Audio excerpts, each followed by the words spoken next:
자, 매주 금요일 금빛 재무생활 함께해 주시는 두 분 전문가 나와주셨습니다. 안녕하세요. 네, 안녕하세요. 안녕하세요. 형님 이명록입니다. 금빛보로 아우 이선우입니다. 네, 어떤 이야기 준비하셨습니까, 두 분? 네, 그 쪼디 혹시 제2의 국민건강보험이라고 불릴 정도로 우리나라 사람들이 가장 많이 드는 보험이 뭔지 아세요? 실손. 그렇죠. 아까 퀴즈도 나갔죠. 그렇습니다. 네, 그 다치거나 질병으로 치료를 받을 때 내가 낸 병원비를 전액 또는 일부 돌려받는 상품이 바로 실손의료비인데요. 그죠. 국민건강보험에서 그 부담해주지 않는 비싼 비급여 항목도 보장하고 있어서 제2의 국민건강보험으로 불리고요. 정말 중요한 보험으로 인식되고 있습니다. 그렇죠, 맞습니다. 실제 병원에서 치료를 받고 나서 진료 영수증을 딱 보면 비급여 항목 중에서 꽤 비싼 치료들이 많아요. 그러니까 우리가 국민건강보험에서 이렇게 보장받는 거는 급여 항목뿐이죠. 비급여는 보장을 못 받는데 그때 실손의료비 보험을 가입했다. 그렇게 해서 돈을 돌려받으면 내가 보험 든 보람을 여기서 느끼네. 이런 생각이 참 들거든요. 그죠? 맞습니다. 그래서 실손의료비가 정말 중요한데요. 실손은 1세대부터 4세대까지가 있고요. 모두 갱신형이기 때문에 맞아요. 나이를 먹을수록 보험료 인상률이 급격하게 오릅니다. 결국에는 보험료에 대한 부담을 안고 갈 수밖에 없습니다. 맞아요. 그래서 실손의료비 바꿔야 되느냐 유지를 해야 되느냐 고민이 참 많습니다. 특히나 가장 먼저 실손이 생겨났을 때 가입하신 1세대 실손 가입자분들은 자기 부담금이 거의 없어서 좋기는 한데 매달 내야 되는 보험료가 너무 비싸다 보니까 저렴한 4세대로 바꿔 말어? 이런 고민들을 가지고 질문하시는 분들이 진짜 많거든요, 요즘에. 네, 그래서 1에서 4세대의 특징과 보장 범위 등을 각각 장단점을 잘 파악한 후에 전환할지 말지를 결정하는 게 맞습니다. 그러면 1세대와 4세대만 비교해서 포인트 몇 가지를 제시해 드릴게요. 특히 이제 1세대하고 4세대를 비교하는 이유는 그 1세대 그 보장 면책 기간이랑 4세대 그 비급여 내용이랑 할증되는 부분들 차이를 좀 제일 크게 차이가 나기 때문에 이 부분들 좀 말씀을 드릴 거고요. 네. 그래서 두 가지 정도를 제가 말씀을 드릴 건데 첫 번째는 면책 기간을 파악하라입니다. 면책 기간은 보험회사의 책임이 없는 기간, 즉 보상하지 않는 기간을 말합니다. 1세대는 사고나 발병일 기준 입원 시에는 365일을 보상하고 그 이후 180일 면책입니다. 4세대는 1년 이내 한도 5천만 원만 기준이 있습니다. 그렇군요. 실손이라는 게 매번 보상을 해주는 걸로 알고 있었는데 보상 기간이라는 게 있고 보상을 해주지 않는 면책 기간이라는 게 따로 있다. 이거를 꼭 알아둬야겠네요. 그러니까 1세대는 사고나 발병일을 기준으로 365일 1년 동안 보상을 해주고 180일 동안은 또 면책 기간, 그러니까 보상을 안 해주는 기간이 있다라는 거. 그리고 4세대는 5천만 원이 소진이 되면은 면책 기간이라는 게 또 있다라는 거죠. 네네. 이거 잘 들어둬야겠네요. 제가 쉽게 좀 예를 들어서 설명을 좀 드려볼게요. 제가 디스크로 2023년 작년 1월에 입원을 치료했다고 가정을 해볼게요. 그런데 1년 후에 올해 2024년 1월에 디스크가 재발해서 다시 입원을 하면 어떻게 될까요?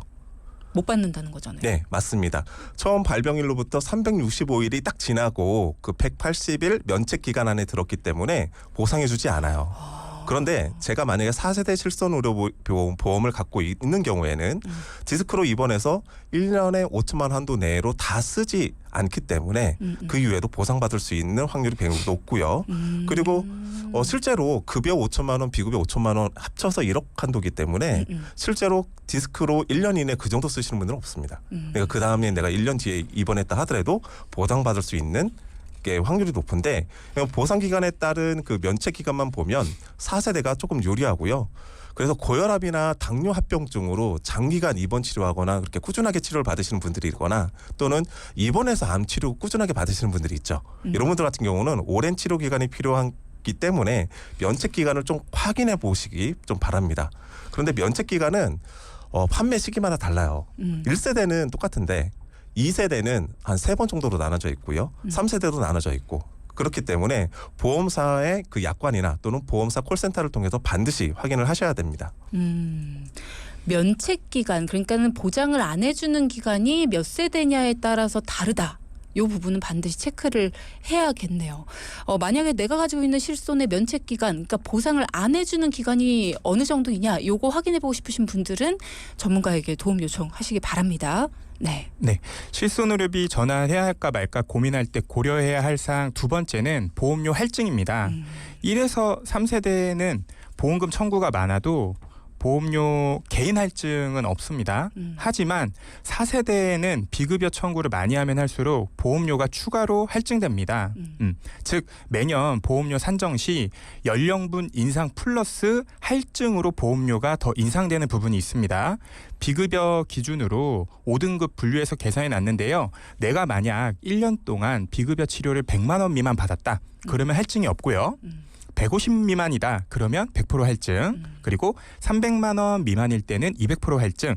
300만 원 이상일 때는 300% 할증이 됩니다. 잠깐만. 그럼 내가 지금 2만 원을 내고 있었다. 4세대 실손을 가지고 있었는데 2만 원을 매달 내고 있었다. 근데 내가 이번에 몸이 많이 아파서 뭐 입원도 하고 막 치료도 받고 그러면서 비급여가 기준인 거죠. 비급여로 1년에 300만 원 이상을 썼다. 그러면 300%가 할증이 된다는 거잖아요. 네, 맞아요. 굉장히 복잡하고요. 더군다나 이 기준은 제시돼 있지만 각각 보험료 인상에 대한 폭은 보험사의 손해율에 따라 또 달라집니다.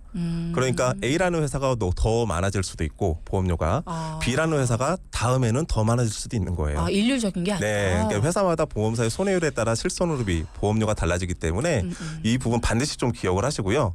아까도 예를 들었으니까 지금도 똑같은 케이스로 예를 들어볼게요. 디스크로. 네, 제가 디스크 질환으로 그 허리가 아파서 도수 치료와 비급여 주사로 1년 동안 400만 원을 썼다. 그러면 아까 말씀해 주셨던 게 비급여 300%죠. 300만 원 이상 썼으니까 그럼 300% 추가 할증이 됩니다. 어마무시한 보험료고요. 이 할증은 4세대 실손이 시작된 2021년 7월부터 3년간의 유예 기간을 두었어요. 그러니까 딱 6월 이번 달까지만 유예 기간이고 다음 달부터는 비급여 많이 청구하시는 분들은 보험료가 재산정할 때 할증된다라는 부분 반드시 기억하셔야 됩니다. 그럼 이번 달까지는 유예 기간이에요? 네, 이번 달까지는 관계 없어요. 이번 달에 많이 청구하셔야 돼요. 그러네. 이번 달. 어머, 그렇구나. 다행이다. 그래서 하시는 분들 많겠다. 네, 그래서 공교롭게도 제가 그 방송에서 말씀드릴 때 이런 부분이 겹치니까 이 부분은 좀 반드시 좀 확인해 보셨으면 좋겠고요. 네. 자신이 비급여 청구가 그 많이 할증된다면 상대적으로 저렴해서 4세대 실손을 선택하는 거거든요. 그런데 이 할증이 많으면 4세대 실손의 그 저렴한 보험료의 강점이 사라지는 거예요. 그러니까 이것도 좀 고민을 해 보셔야 돼요. 때문에 도수 치료, 비급여 주사 또는 뭐 MRI 같이 비싼 비급여 치료를 뭐 주기적으로 받는 분들은 4세대 실손으로 전환하지 않고 기존 실손을 가져가는 것도 하나의 방법입니다. 자, 여러분 잘 들어두십시오. 그러니까 내가 지금 매달 내는 실손 의료비 1세대나 2세대를 가지고 있는데 매달 내는 실손 의료비가 너무 비싸다. 그러면 좀 싸다고 하는데 4세대로 바꿀까 하시는 분들, 내가 만약에 MRI, MRA 그리고 도수 치료, 비급여 주사 이렇게 비급여 치료를 주기적으로 내가 받아야 된다. 몸 상태 때문에 어쩔 수 없이 난 받아야 돼 하는 분들, 그런 분들은 4세대로 바꾸시면 안 되는 거예요. 왜냐하면 4세대로 바꾸면 이런 치료들을 받았을 때 청구하는 것 자체가 너무 부담스러워지는 거죠. 청구를 했을 때 내가 청구하는 만큼 어쩔 수 없이 이게 할증이 됩니다. 할증이 계속 돼요. 계속 올라요. 1세대, 2세대 못지않게 어느 순간부터 오를 겁니다. 그러면 이게 1세대, 2세대는 내가 청구를 많이 하든 적게 하든 다른 사람들하고 비슷하게 오르는데 이건 내가 하면 할수록 많이 계속 올라요. 거기다가 자기 부담금도 높아요. 그러면 돌려받는 금액도 크지 않은데 보험료 많이 내고 굉장히 큰 손해죠. 그러니까 이런 것들을 다 비교를 해봐야 된다라는 겁니다. 내가 어떤 치료를 많이 받는지도 고민해보고 그리고 앞으로 어떤 치료를 받게 될까 이런 것도 고민을 해보고. 그럼 만약에 이명록 전문가님 이것 좀 질문 드릴게요. 내가 이번 달에 너무 아팠어요. 그러니까 지금 이게 할증이 시작됐다라고 보고 내가 너무 아파서 비급여 치료를 많이 받았습니다. 퇴원은 했어요. 네. 근데 이번 달에 한 400만 원 정도가 나왔습니다. 그러면 어떡해요? 이번 달에 다 청구할 수도 없고 그렇다고 청구를 안 하기엔 내가 보험을 든 의미가 없는데 혹시 나눠서 청구할 수 있어요? 나눠서 청구할 수도 있고요. 그런데 좀 아셔야 될 게 보험금 청구권 소멸시효가 3년입니다. 그런데 보험금 청구에 대한 기준은 내가 그 해당 그 보험 계약 그 기간이 살아 있고 보험 계약이 살아 있고 그 기간 안에 내가 치료를 받고 보험금 청구할 게 생겼을 때 그 기간으로 해요. 그러니까 이번 달에 많이 나왔다고 해서 다음 달 청구해서 많이 보험료가 할증되는 게 아니에요. 그러니까 이번 달 청구한 거는 이번 달까지만 인정을 해주는 거예요. 이해되십니까? 그러니까 이번 달에 치료를 했어도 일부는 다음 달에 청구해도 된다라는 거죠. 네, 그거 되는데 보험료 할증에 대한 것 때문에 지금 그 질문을 주신 거잖아요. 그러니까 할증에 영향을 끼치지 않는다가 제 답변입니다. 이번 달까지가 유예 기간이잖아요. 이번 달 400만 원 나왔으니까 유예 기간 안에 비급여 청구가 많아진 유예 거잖아요. 기간이 아니라고 쳤을 때. 아니라고 했을 때는 이젠 뭐 넘어서면 다음 달부터 청구를 하면 많이 올라가죠. 그럼 다음 달에 나눠서 청구를 하면 어떠냐는 거죠. 똑같아요. 오른다는 거예요? 네, 그러니까 그 나눠서 청구를 하더라도 어차피 그 총 한도 금액 기준으로 그 재산 정하는 거기 때문에 나눠서 청구한다고 해서 그렇게 되는 거 아니에요. 그러면 그냥 1년 뒤에 청구를 하면요? 1년 뒤에 청구하면 그 다음에 총 합쳐서 이제 할증을 붙이겠죠. 그럼 네. 그 다음에는 300만 원을 안 넘기면 되잖아요. 그러면 그것도 방법일 수 있겠네요. 근데 저는 거기까지는 생각을 못 해봐서. 근데 올해만 내가 많이 아팠던 거지. 날카로운데. 그러면 그것도 하나의 방법일 수 있겠네요.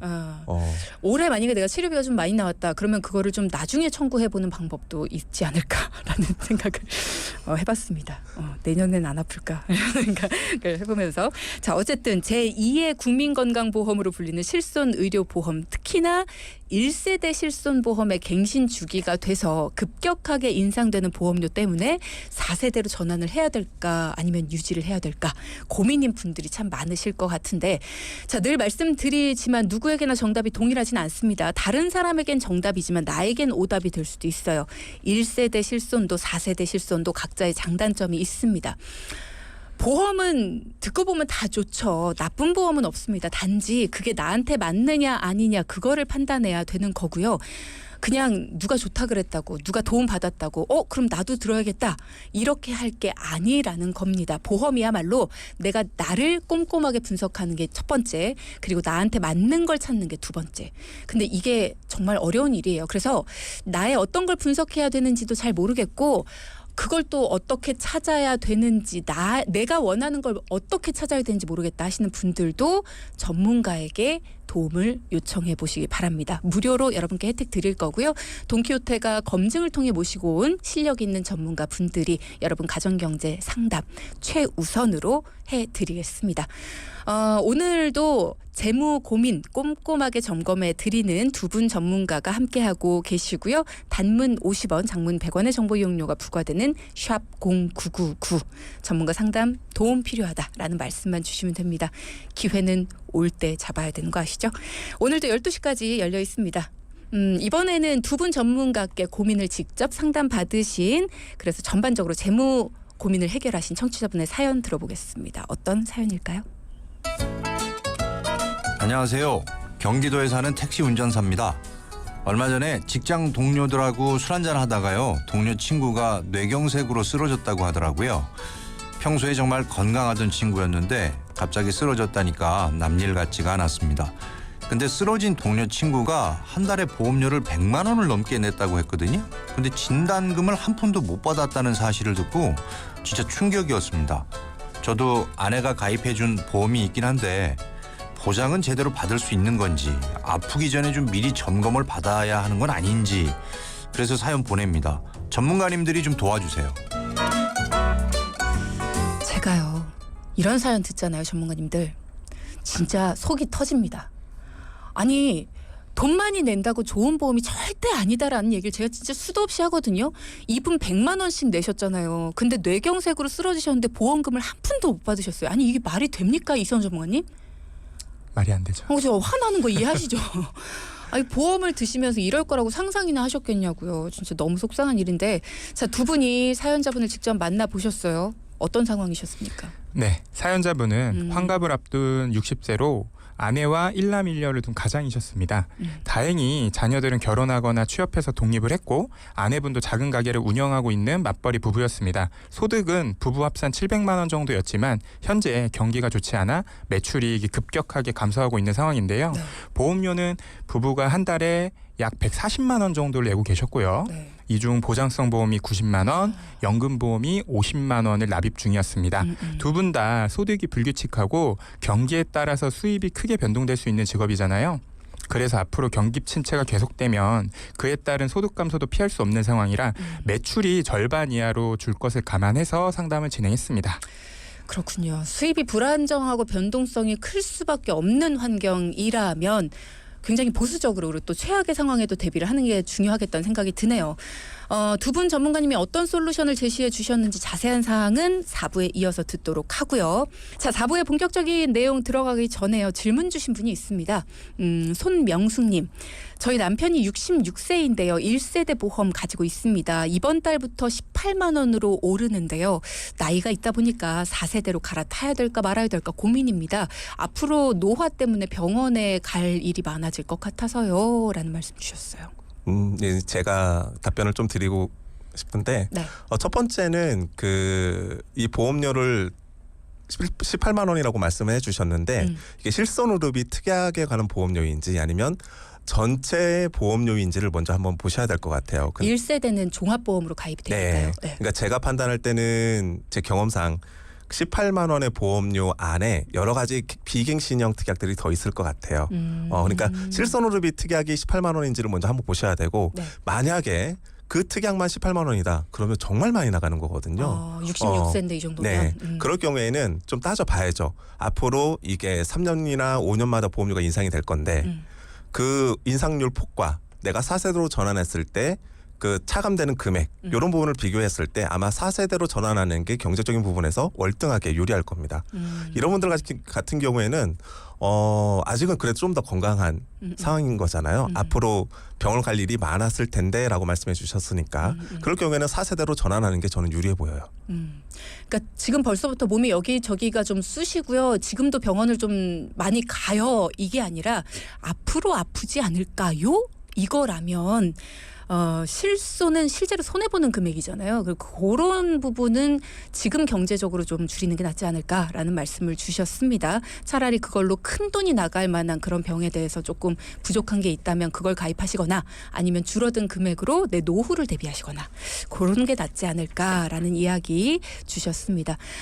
지금 1세대나 2세대 너무 많이 갱신됐다 하시는 분들은 1세대와 4세대를 오늘 두 분이 비교를 해주셨어요. 어떻게 하는 것이 더 유리한 오늘 내용 자세히 못 들었다 하시는 분들은 저희 유튜브에 다시 보기 올라오니까 그거 다시 보시거나 아니면 이게 듣기만 해서는 잘 모르겠다. 내 경우에는 어떤 건지 좀 설명해 줬으면 좋겠다 하시는 분들은 전문가에게 무료 상담 요청하십시오. 꼼꼼하게 설명해 드리고요. 여러분이 어떤 경우이신지와 어떻게 하면 어떻게 되는지 이런 것들을 상세하게 방향을 잡아 드릴 수 있습니다. 전문가에게 도움 요청하시는 게 제일 간단한 방법이지 않을까라는 생각이 드네요. 자, 앞서 3부 실손 의료비 전환 시 고려사항에 대해서 알려주셨고요. 그 이후에 답답한 사연 하나 들었습니다.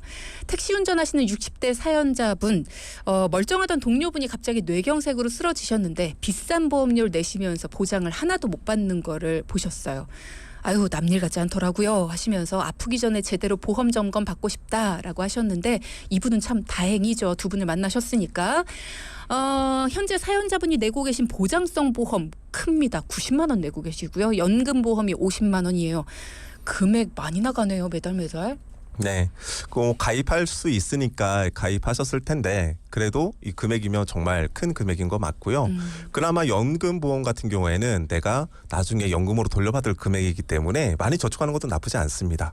좋은데 일단 중요한 거는 이제 보장성 보험의 90만 원이 제일 큰 거죠. 네. 그런데 이 사연자 부분은 택시 운전과 개인 식당을 자그맣게 운영을 하고 계셨잖아요.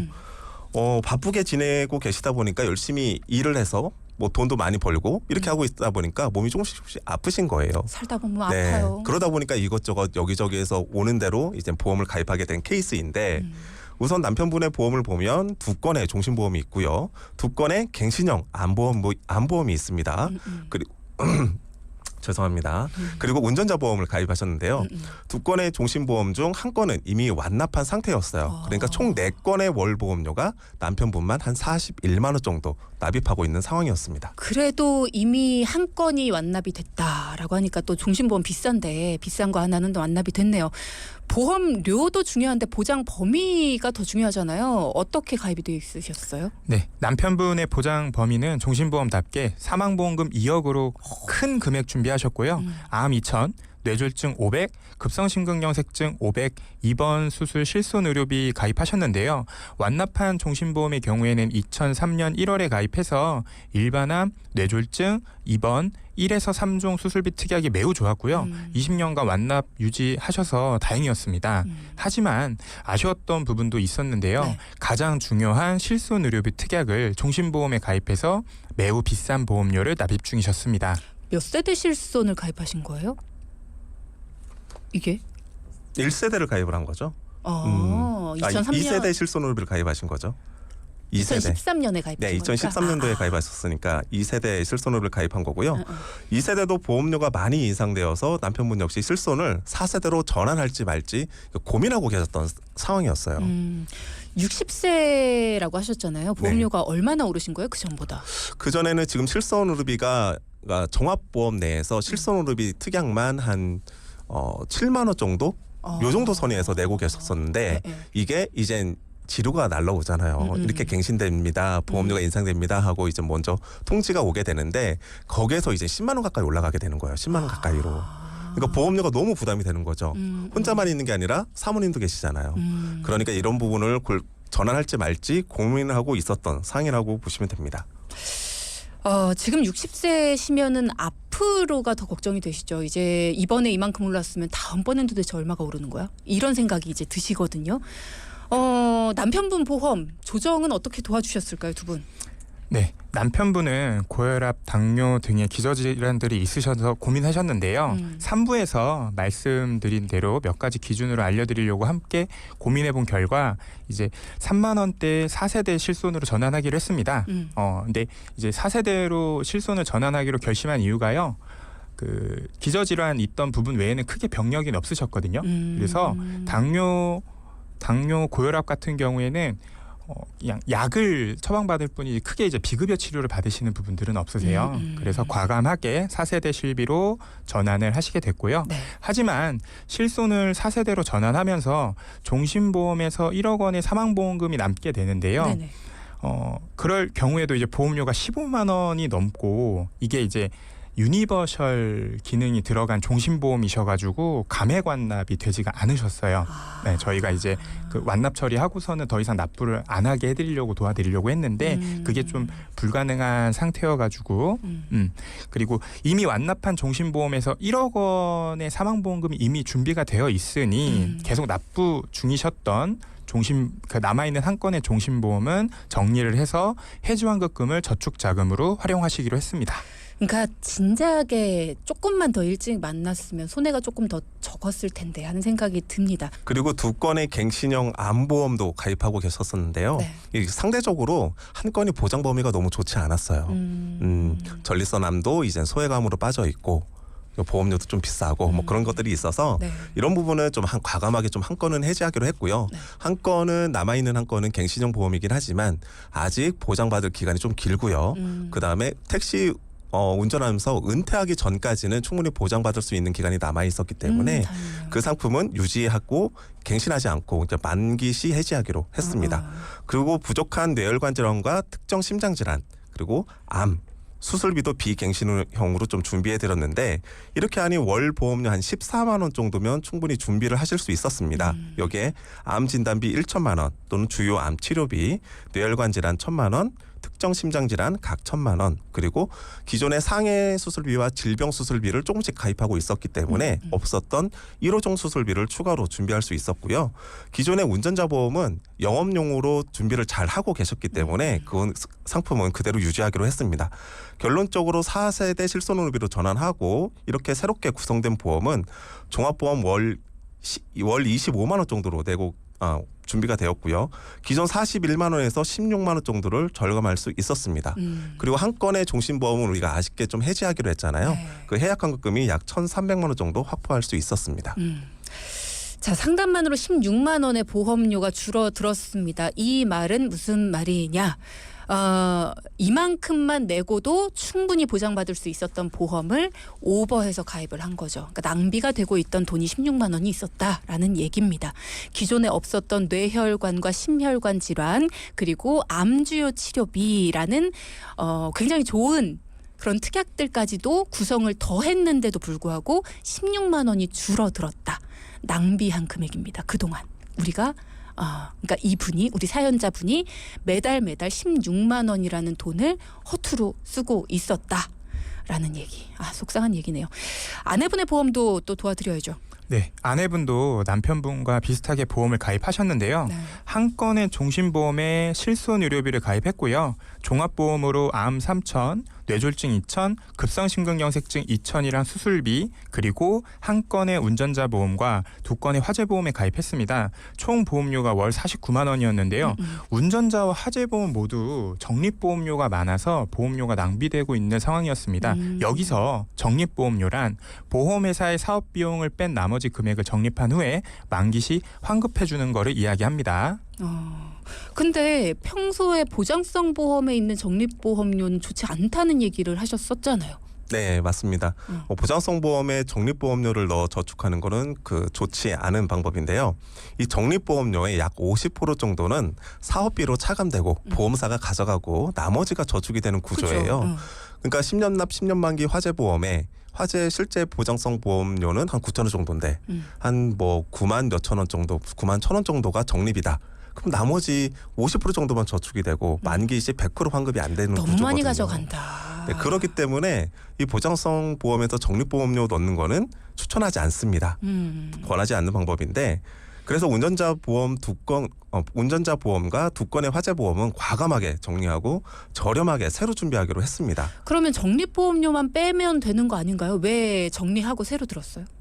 왜냐하면 기존의 상품에 각각 그 화재 보험을 집 또는 가게 이런 식으로 따로따로 가입을 하셨거든요. 근데 이게 적립보험을 빼면 같이 묶을 수가 없어요. 네, 그래서 이런 것들을 한꺼번에 묶어서 준비할 수도 있고요. 그리고 지난주에도 한번 안내해드리긴 했는데 이 각각의 운전자 보험과 화재 보험을 따로 가입한다. 그러면 이제 이중으로 보험료가 나갈 수 있잖아요. 거기에 좀 더 많은 특약들이 들어갈 수 있으니까 그럴 경우에는 더 아끼고 싶으면 운전자 보험에 화재 보험을 넣을 수 있는 방법도 있긴 합니다. 그렇지만 원래 권해드리는 방법은 운전자, 화재 보험 각각 가입하는 거를 각자 권해드려요. 저렴하게 준비해서 하시면 그렇게 부담되지 않을 것 같고요. 그리고 아내분 또한 실손의료비 보험료가 많이 인상됐어요. 그래서 4세대 실손으로 전환하기로 했고요. 네. 참고로 말씀드리면 남자보다 여성의 실손의료비 인상률이 더 높습니다. 이런 왜요? 부분은 왜? 은퇴한 이후에 여성들이 중증 질환 더 많이 걸려요. 통계가 그렇습니다. 그래서 손해율도 더 많이 나와요. 아닌데. 그래서 이런 부분들을 좀 참고하셨고요. 저랑 PD는 기분 나빠요. 그리고 남아있는 남편분처럼 해약환급금 또한 저축하기로 하셨습니다. 기존의 종합보험에 뇌혈관, 심장질환 또는 주요암 치료비, 1호종 수술비는 없었기 때문에 남편분과 똑같이 새로운 상품으로 준비했고요. 네. 그래서 월 49만 원의 보험료를 24만 원으로 절감할 수 있었고 해약환급금은 약 790만 원 정도 확보할 수 있었습니다. 자, 일단은 이분 역시도 낭비가 되고 있던 부분들이 많이 있었습니다. 이분들 못지 않게 많은 분들이 중복해서 가입하는 것들 참 많아요. 여러분도 지금 만약에 처음 듣는 분들 오늘 굉장히 많으신데 어디서 이렇게들 오셨어요? 처음 들으시는 분들도 가능하시다면 증권 꺼내서 확인 한번 해보세요. 내가 여러 개 가지고 있는 특약들이 있다. 그러면 그중에서 중복 보장 안 되는데 중복으로 가입하신 것들도 있을 수 있습니다. 에이, 설마 그 왜 가입시켜줘요. 네, 중복 보장이 안 되는데 중복으로 서너 개씩도 가지고 계십니다. 그런 것들도 정리정돈 해보시면 내 삶에 여유가 생깁니다. 자, 그런 것들도 전문가의 도움받아서 정리정돈 한번 해보시기 바랍니다. 자, 지금 이 덱도요. 해약을 해서 환급금이 꽤 많이 나왔어요. 여윳돈이 생겼네요. 네. 남편분과 아내분 합산해서 약 2,090만 원 정도였는데요. 예상했던 것보다 훨씬 많은 금액이라 두 분의 노후를 위해 활용하기로 했습니다. 그래야죠. 네. 내년에 결혼하는 아들의 결혼 자금으로 줄까 하셨지만 그동안 자녀 뒷바라지 하시느라 정작 두 분의 노후연금이 부족한 상황이었거든요. 네. 그래서 이 해약환급금은 기존에 50만 원씩 납부하던 연금 상품에 추가 납입을 아. 하기로 했습니다. 추가 납입 새로 좋죠. 가입하신 건 아니고요. 음. 네, 추가 납입은 수수료가 0에서 최대 3% 이내로 매우 저렴해서 연금 가입하실 때는 꼭 활용을 하셔야 합니다. 이렇게 보장성 보험 리모델링만 통해서 줄줄 새어나가도 보험료도 줄이고 보장 범위도 탄탄하게 준비할 수 있었습니다. 네, 지금 연금 가입하고 계신 분들도 이선우 전문가께서 주셨던 팁 잘 기억하시기 바랍니다. 기존에 내가 연금 가지고 있었다. 근데 목돈이 조금 생겼다. 그러면 그 가지고 있던 연금에 추가 납입하는 방법을 쓰시면 내 노후가 조금 더 풍부해지실 수가 있습니다. 자, 오늘도 형님 아우가 보여줬습니다. 오늘 사연자분 부족한 보장은 업그레이드해서 채워드렸고요. 보험료까지도 줄였어요. 그러니까 처음부터 보장을 완벽히 채워도 필요한 것들 다 넣어도 이 정도 금액이면 충분했던 건데 너무 과하게 가입을 하셨었다는 거죠. 필요한 건 넣지도 않은 상태에서 다른 거 좋아 보이는 것들만 과하게 넣어서 비싸게. 근데 이런 분들이 무수히 많다는 게 저희는 너무나 안타깝다라는 겁니다. 오늘의 포인트 짚어볼까요? 첫째, 실손해서 보상하지 않는 면책 기간을 따져보세요. 둘째. 지속적으로 비급여 치료할 때는 보험료 할증을 따져보세요. 네. 오늘 금빛 재무생활 이명록 전문가 이선우 전문가 두 분과 함께했습니다. 두 분 감사해요. 감사합니다. 감사합니다. 방송 중에 상담해드리는 내용은요. 청취자 여러분의 올바른 투자 판단을 위해 참고로 드리는 말씀입니다. 금융상품 가입이나 해지 같은 판단은요. 스스로의 책임으로 결정하셔야 한다는 점 꼭 기억하시기 바랍니다.